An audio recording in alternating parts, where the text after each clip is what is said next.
So let's continue. All right. So up here, we have Maria has a choice between two different saving bonds, each priced at $100. A saving bond is a long-term investment that involves loaning money to the U.S. Treasury in exchange for a guaranteed return on the loan. Bond A returns 2% annually, while Bond B returns 1% interest, compounded semi-annually, meaning twice per year. After 20 years, which savings bond would be worth more? Right? Two different exponential functions determine the solution. All right, so we have two different saving bonds. Agreed? That means that when we're reading, it says we have bond A and we have bond B, correct? For both bonds, the initial price could be as low as $100, right? So we know that for both bonds, their P equals 100. Agree? Okay. So we're using A equals P times 1 plus R divided by N to the NT, our compound interest formula. So I also need to identify what's my R and what's my N for each bond. So for bond A, what is the R? What's the rate? 2%. So we write that as 200, right? 2 out of 100. Okay. And then it's annually, so it's N equals 1, right? So we can calculate it as A of T equals 100 times 1 plus 0.02 divided by 1 to the 1T. Okay. I could have simplified, but I just want to make sure you see that I'm plugging everything into where it goes, right? Then we're going to do the same thing for bond B. Identify its R. What is the R for bond B? 1%. 1%. So 1 out of 100, 100. And then what's the N for bond B? It's going to be 2 because it says twice per year. That's what semi-annually means. Okay. So this one is going to be A of T equals 100 times 1 plus 0.01 divided by 2 to the 2T. And we want to know what is A of 20 for each one of them. Make sense? All right. So we're going to go to our calculator and we're going to compare. So I'm going to open up Sylvie. Here she is. I'm going to reset second plus 712 because I don't know what someone else was doing. And we're going to go to y equals. So in y equals, I'm going to put each equation.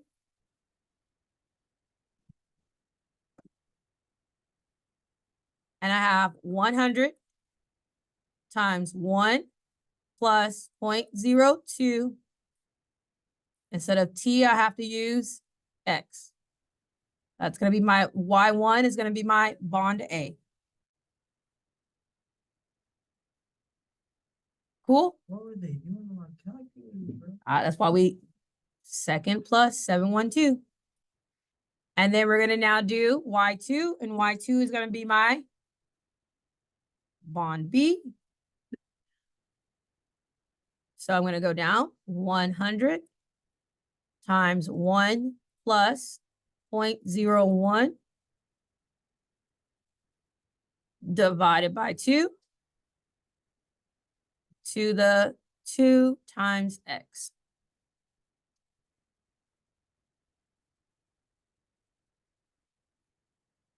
Questions about inputting in for your y1 and your y2? Easy? All right, so we're looking for A of 20. Could I scroll all the way down on my table to find A of 20? Yes, but is that necessary? No. Does anyone remember how I can start at A of 20? Anyone? It's like, no. We're going to press second window. And we have a couple options here. We can literally just say start at 20, or we can switch from auto to ask, and we can type in whatever we want. Okay. So just switching to 20 works fine for this problem because I only have one thing I got to look up. So we're going to switch our table start to 20. So again, I was at y equals. Then I hit second window and I switched my table start from 1 to 20. So now when I hit second graph, where does my table start at? 20. So for Y1, which is our bond A, after 20 years, $100 would be worth $148.59.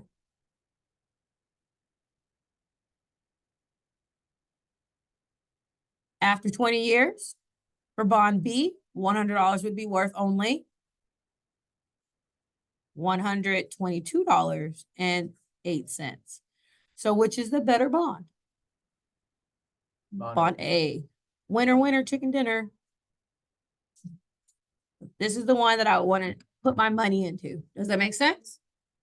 Okay. So since we were comparing two things, we had to create two models. Make sense? All right. So I would like for you to try the next example with your people at your table and see how it goes. Okay. So you guys are going to do this one. You're now working with Goku, and he needs to borrow $10,000 to purchase a car. And he has two banks that he's looking for. Bank one is giving him one amount, and bank two is giving him another amount. And your job is to figure out which bank is the better deal. Got it? All right, go. So here we go. So on the first thing, he borrowed 10,000, and that's going to be his what? His P, his principal, right? Oh my God, Your initial amount. Then we have one bank. So at bank one, my rate is 2%. So this is my first rate, correct?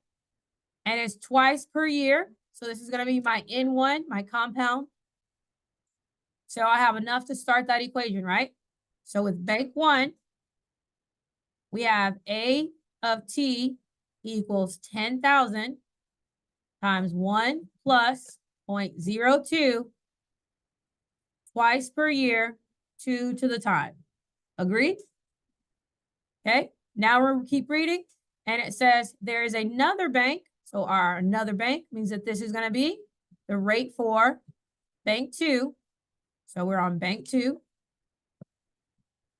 It has a rate of 4% and it's compounded once a year. So this is my N2. Can I write its equation? So we have A of T equals 10,000 times 1 plus 0.04 divided by 1 to the 1 times T. So I'm plugging everything in where it goes, right? My R over my N times my T. Now I have both, and now it's asking us what would be the best option if he's trying to have the car for how long? Or pay off in 5 years. So our T is 5. So we look up A of 5 for each bank. So for bank one, what did you get for your A of 5? 11,000. Somewhere in there. Okay. And then for bank two, what do we get for it? 12,167. So which bank is offering him the better deal? Bank one. So he should take the offer of bank one of 2% compounded twice per year. Yes? That's compound interest. This is the last day we spend on compound interest. All right. Okay, so you have a homework assignment. It is 3 questions over compound interest. That little half sheet that you got yesterday. Okay, if you lost the half sheet, you can do it on your own paper. You can find the half sheet on, if we go to our Canvas, you can scroll on your modules page or from our main page. But it is right here. It looks like this. It says 1A.7 assignment compound interest. And you have 3 questions. Okay, there's some extras in the little bin next to the baskets if you need it. Or you can just do it on your own paper and turn it in. All right.